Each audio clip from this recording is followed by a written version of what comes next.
Trump का tariff पर U turn काम कर गया। पाकिस्तान समेत दुनिया भर की स्टॉक मार्केट्स में फिर तेजी आ गई। अमेरिकी वॉल स्ट्रीट मार्केट के S&P में 8% इजाफा रिकॉर्ड। इंडेक्स 500 पॉइंट्स बढ़ गया। डाउ जोन्स इंडेक्स के हिस्से में 7% इजाफा। नस्दक में भी 1229 पॉइंट्स के साथ 9% इजाफा देखा गया। पाकिस्तान स्टॉक भी 2000 से ज्यादा पॉइंट्स पर बंद हुई। तेल की आलमी कीमतों ने फिर से उड़ान भर ली। खाम तेल की कीमत 4% बढ़ गई। ब्रेंट ऑयल $65.75 फी बैरल में फरोख्त होने लगा। अमेरिकी खाम तेल 5% से बढ़कर ज्यादा हो गया। कीमत $62.66 हो गई। गुज़श्ता रोज ट्रंप ने टैरिफ 90 रोज के लिए मुअत्तल किया। चीन के लिए टैरिफ 125% बढ़ा दिया था।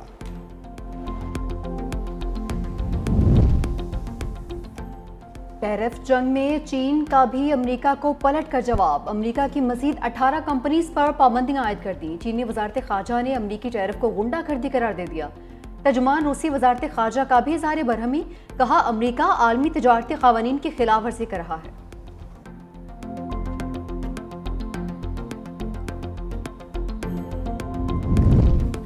टैरिफ की जंग ने सोने को ऊपर लगा दिए। कीमत मुल्की तारीख की बुलंद तरीन सतह पर पहुंच गई।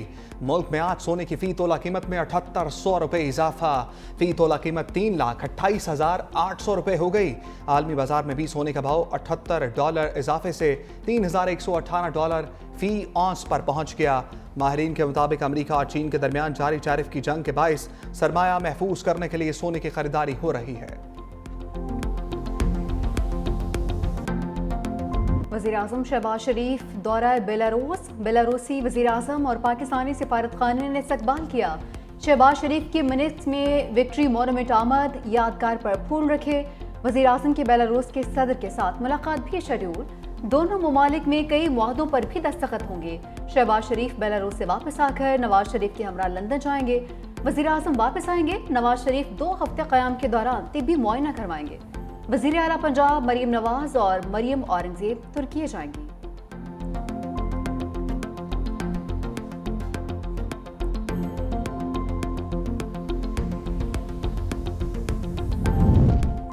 नजरसानी मुआहदों के बाद मजीद 11 IPPs टैरिफ में कमी के लिए रजामंद।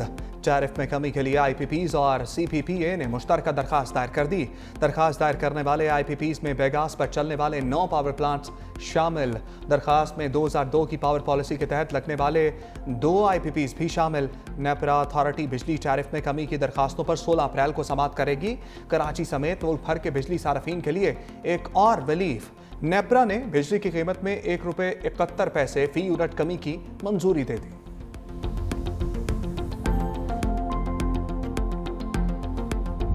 वेल डन नूर जमान। पाकिस्तानी खिलाड़ी ने अंडर 23 स्क्वॉश चैंपियनशिप जीत ली।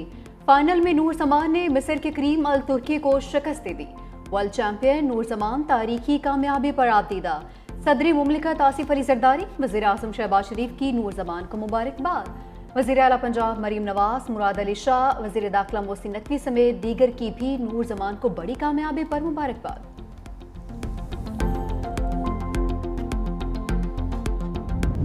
मेंगल बलूचिस्तान के बलोच कौम के दुश्मन है। मैं बलोच कौम का उसको दुश्मन नंबर और एक नासूर समझता हूँ।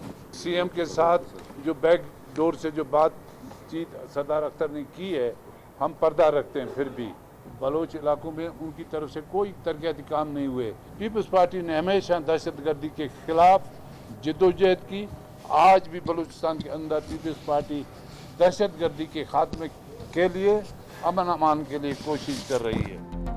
अख्तर मेंगल बलोच कौम के दुश्मन खवातीन के पीछे छुपे हैं। अपनी जुबान को काबू में रखें वरना ईंट का जवाब पत्थर से देंगे। बलोचिस्तान के वज़रा ने अख्तर मेंगल को खरी खरी सुना दी। सादिक इमरानी बोले, अख्तर मेंगल वज़ीर आला बलोचिस्तान से पसे पर्दा राब्ते में हैं। पर्दा उठा दिया तो अख्तर मेंगल मुंह दिखाने के काबिल नहीं रहेंगे।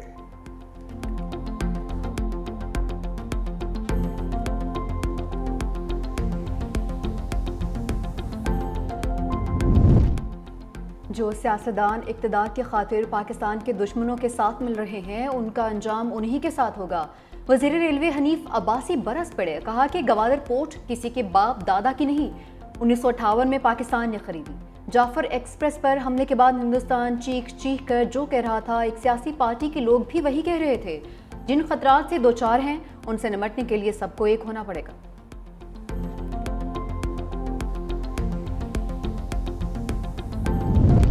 अफगानिस्तान में छोड़े गए जदीद अमरीकी हथियार हमारे सिक्योरिटी फोर्सेस पर हमलों में इस्तेमाल हो रहे हैं। मामला बारहा अमरीका के साथ उठाया। नायब वज़ीर आज़म के अमरीकी वज़ीर ख़ारजा के साथ हालिया टेलीफोनिक गुफ्तगू में भी ये बात ज़ेर बहस आई। तर्जमान दफ्तर ख़ारजा शफ़क़त अली खान की प्रेस ब्रीफिंग। बोले, पाकिस्तान हमेशा मुश्किल वक्त में अफगानिस्तान के साथ खड़ा हुआ। पाकिस्तान का हक है कि वो कैसे अपनी सरहद का तहफ़्फ़ुज़ यकीनी बनाए। अमरीका की जानिब से बगराम में एयरबेस कायम करने का मामला सोशल मीडिया पर अफवाहें हैं। ये अफगानिस्तान और अमरीका की हुकूमतों का आपसी मामला है।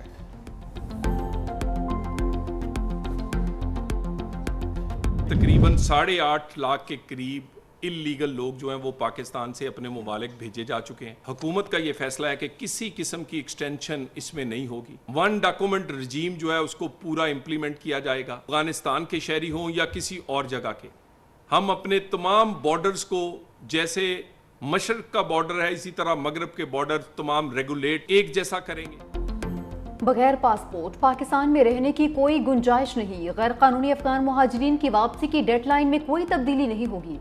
वज़ीर मुमलिकत तलाल चौधरी ने वाज़ेह कर दिया। कहा कि तमाम गैर मुल्कियों के लिए 1 डॉक्यूमेंट रजीम को फॉलो करना होगा। अफगान शहरियों को अफगानिस्तान में रखना वहाँ की हुकूमत की जिम्मेदारी है। 1 अप्रैल के बाद 11,230 अफगान कार्ड होल्डर्स वापस जा चुके। बहुत सारे अफगान अभी तक इन सेंटर्स में मौजूद हैं।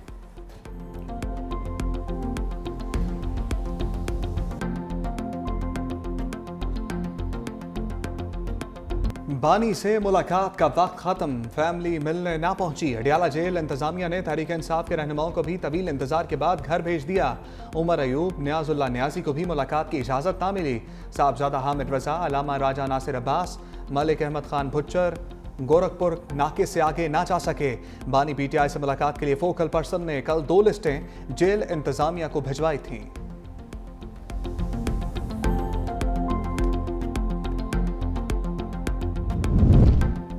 बानी से मुलाकात ना होने पर पीटीआई रहनुमा इस्तीफा। ऑपोजिशन लीडर उमर अयूब का सुप्रिंटेंडेंट अडियाला जेल को खत। अमले ने वसूल ही नहीं किया। बोले, पुलिस एहलकार खुद को रियासत से बड़ा समझते हैं। जेल मैनुअल, आइन और अदालती अहकामात की धज्जियां उड़ाई जा रही हैं। बानी के फोकल पर्सन न्याजुल्लाह न्यासी ने कहा कि अदालती अहकामात के बावजूद मुलाकात की इजाजत नहीं दी गई। अलामा राजा नासिर अब्बास बोले, मुल्क में जंगल का कानून है, काले कवानीन के तहत हर चीज तबाह की जा रही है।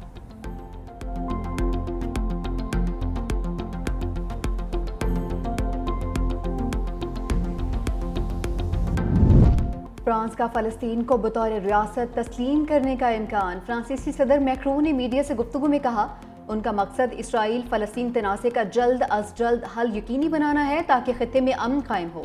ऐसा किसी को खुश करने के लिए नहीं कर रहे, बल्कि ऐसा करना ही दुरुस्त होगा। हम आने वाले चंद माह में ऐसा करेंगे।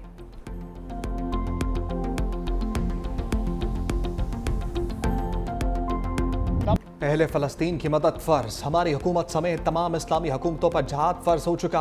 मारूफ आलम दीन मुफ्ती तकी उस्मानी का कौमी फ़लस्तीन कॉन्फ्रेंस का खिताब। कहा, इसराइल को अखलाकी इक़दार का पास है, नालमी कवानीन की कदर। 55,000 से ज़ायद कलमा गो को ज़िबा होते देख कर भी क्या जहाद फ़र्ज नहीं होगा। मौलाना फजलुर रहमान ने कहा, सेहूनी जारहियत के खिलाफ फ़लस्तीनियों का साथ देना मुसलमानों पर फ़र्ज है। पाकिस्तान ने मुसलमानों की जंग लड़ी तो ये क़याम पाकिस्तान की नफ़ी है। दुनिया भर के मुसलमानों को फ़लस्तीनियों के शाना बशाना खड़े होना चाहिए। आर्मी एक्ट दुरुस्त कानून। जब से आइन में आर्टिकल 10A आया, पहले वाली चीजें खत्म हो गई। मिलिट्री ट्रायल के लिए आज़ादाना फोरम क्यों नहीं है? जस्टिस जमाल खान मुंदखेल के फौजी अदालतों में सिविलियंस का ट्रायल कलअदम करार देने के खिलाफ केस में रिमार्क्स। ख्वाजा हारिस ने दलाल देते हुए कहा कि सिविल डिफेंस का मुल्क के डिफेंस से कोई ताल्लुक नहीं। जुर्म इस नौयत का होना चाहिए जो आर्म्ड फोर्सेस पर असर करे। सर्विस में तो सारे मेंबर ऑफ आर्म्ड फोर्सेस आ जाते हैं। जस्टिस नईम अख्तर अफगान ने कहा कि ममनुआ जगह पर दाखिल होना भी खिलाफ वर्जी में आता है। कंटोनमेंट के अंदर शॉपिंग मॉल्स बन चुके हैं। अगर मेरे पास ना हो और ज़बरदस्ती अंदर दाखिल हो तो क्या मेरा भी मिलिट्री ट्रायल होगा?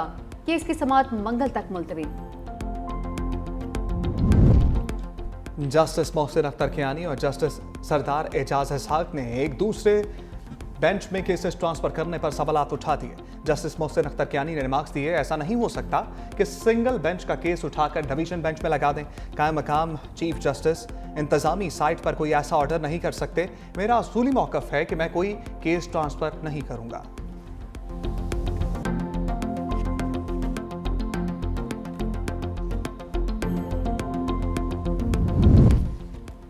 नेशनल एक्शन प्लान के तहत सूबों में एपेक्स कमेटियां बनाई गईं। सिंध हुकूमत की मौसर पॉलिसी के बायस दहशतगर्दी को कंट्रोल किया गया। सूबे को दहशतगर्दी, मंशियात और दीगर जुराइम से पाक करने के लिए इकदाम को मजीद बेहतर किया जाएगा। वज़ीर आला सिंध मुराद अली शाह की ज़ेर सदारत एपेक्स कमेटी का इजलास। कहा, सिंध हुकूमत की मौसर पॉलिसी के बायस दहशतगर्दी को कंट्रोल किया गया। इंटेलिजेंस बेस्ड ऑपरेशन की वजह से किसी शहरी को कोई परेशानी नहीं। सूबे भर में 31 फ्रेंडली पुलिस स्टेशन कायम किए जा रहे हैं।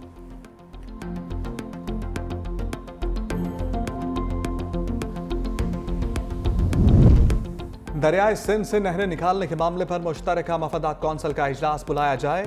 तहरीक इंसाफ ने स्पीकर ऑफिस में करारदाद जमा करा दी। करारदाद पर अपोजिशन लीडर उमर अयूब, जरताज गुल और अली मोहम्मद खान ने दस्तखत किए। फौरी मुश्तरका मफादात कौंसिल का इजलास बुलाने का मुतालबा। मतन में कहा गया, मुश्तरका मफादात कौंसिल का इजलास 15 रोज में तलब किया जाए। कैनाल की तामीर के हवाले से सिंध के तहफ़्फ़ुज़ात को दूर किया जाए।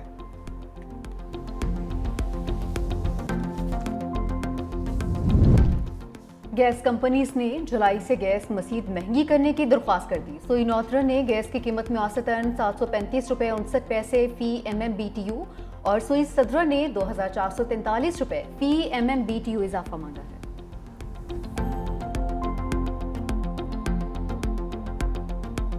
सिंध हुकूमत बढ़ते ट्रैफिक हादसात को कंट्रोल करने के लिए मुतहरिक ट्रैफिक कानून और रूल्स में तरमीम का फैसला। इब्तदाई मुसविदा तैयार। कानून की खिलाफ वर्जी पर जुर्माना और लाइसेंस भी मनसूख किया जाएगा। नशे की हालत में ड्राइविंग पर लाइसेंस फौरी मनसूख होगा। तेज रफ्तारी, बगैर हेलमेट, सीट बेल्ट ड्राइविंग पर 2 पॉइंट्स कम होंगे। तरमीमी मुसविदा जल्द ही काबीना की मंजूरी से नाफिजुल अमल होगा।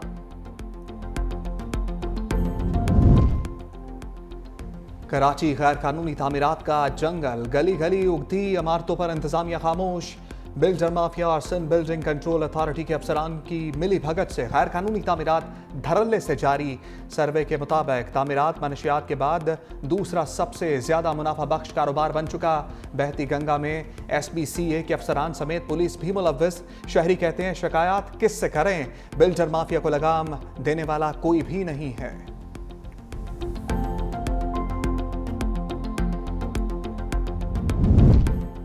मुस्तफ़ा आमिर कत्ल केस में पेशरफ्त। मरकजी मुलजिम अरमकान कुरैशी 5 रोज़ा रिमांड पर FIA anti money laundering team के हवाले। मुलजिम की बैनुल अक़वामी कनेक्शंस और ट्रांजैक्शंस की भी तहकीकात की जाएंगी।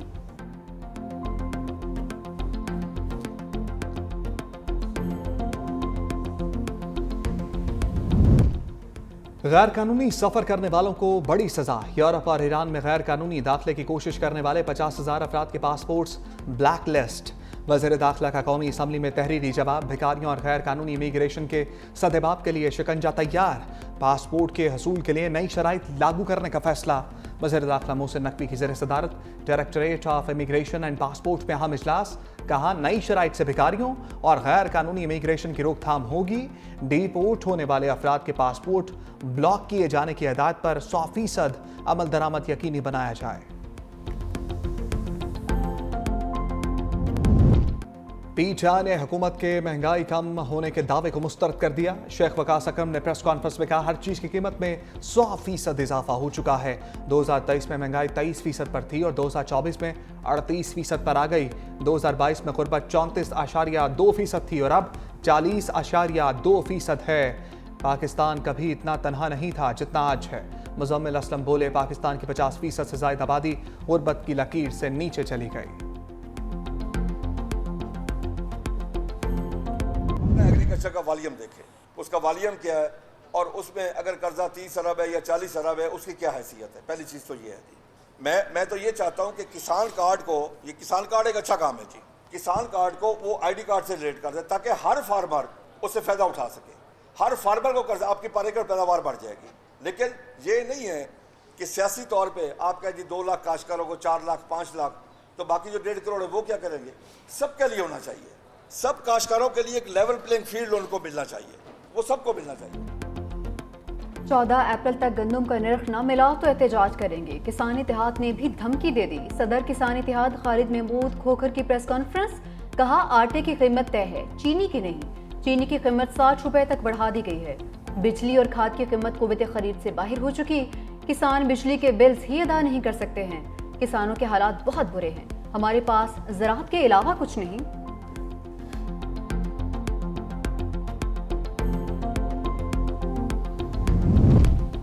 ATC इस्लामाबाद ने उमर अयूब की 9 मुकदमात में जमानत की दरखास्तें मंजूर कर लीं। तफ्तीशी अफसर की जानिब से रिकॉर्ड पेश ना करने पर जज का इजहार बरहमी।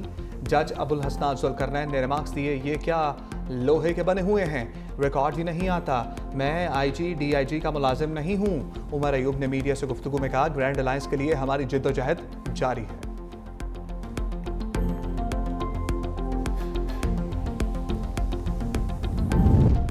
महकमा मौसमियात ने बारिशों की नवीद सुना दी। मुल्क के बेशतर इलाकों में बादल बरसने के इम्कानात। खैबर पख्तूनख्वा, कश्मीर, गिलगित बल्तिस्तान और बालाई पंजाब में गरज चमक के साथ बारिश मतवक्के। तेज हवाओं और आंधी के अलावा यालाबारी का भी इम्कान। इस्लामाबाद में भी गरज चमक के साथ बारिश, चंद मकामात पर यालाबारी का इम्कान। मरी, गिलियात, रावलपिंडी, अटक, जहलम, चकवाल, सरगोदा, गुजरात, सियालकोट, फैसलाबाद और लाहौर में बारिश मतवक्के। कराची में गर्मी की शिद्दत में इजाफा।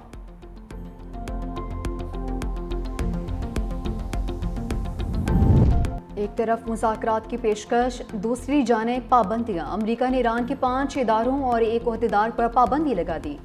अमरीकी महकमे खजाना ने कहा कि ईरान के जौहरी प्रोग्राम में मदद देने वालों को जवाबदेह ठहराएंगे। दोनों ममालिक में 3 दिन बाद ओमान में मुज़ाकरात होने जा रहे हैं।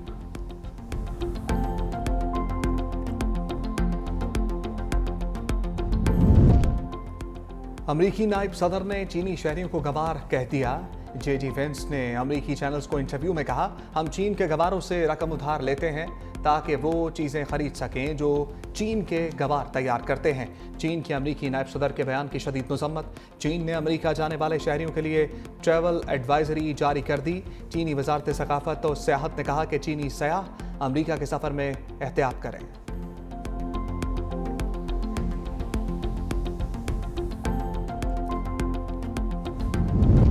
बस आज है इंतजार, कल से आएगी क्रिकेट की बहार। PSL 10 की इफ्तिताही तकरीब कल रावलपिंडी में होगी। आबदा परवीन सुर बिखेरेंगी। PSL एंथम के लिए अली जफर, इब्रारुल हक, नताशा बेग और तलहा अंजुम भी अपनी आवाज़ का जादू जगाएंगे। तकरीब के दौरान शायकीन को शानदार आतिशबाजी का मुजाहरा भी दिखाया जाएगा। इफ्तिताही मैच दिफाई चैंपियन इस्लामाबाद यूनाइटेड और लाहौर कलंदर्स के दरमियान खेला जाएगा।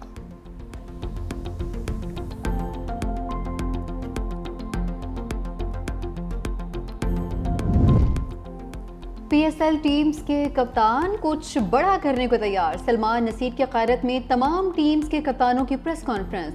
बाबर आजम ने कहा, सब टीम्स बैलेंस हैं, आएँ और अपनी टीम्स को सपोर्ट करें। मोहम्मद रिजवान ने कहा कि पाकिस्तान में सब क्रिकेट लवर्स हैं, मेरे बस में क्या है और क्या नहीं ये पूरे मीडिया को पता है। सिलेक्शन कमेटी के अपने इख्तियारात हैं। और मोंटी कार्लो टेनिस टूर्नामेंट में नोवाक जोकोविच को अपसेट शिकस्त। चिली के खिलाड़ी ताबेलू ने स्टार खिलाड़ी को मात देकर इवेंट के अगले मरहले में जगह बना ली।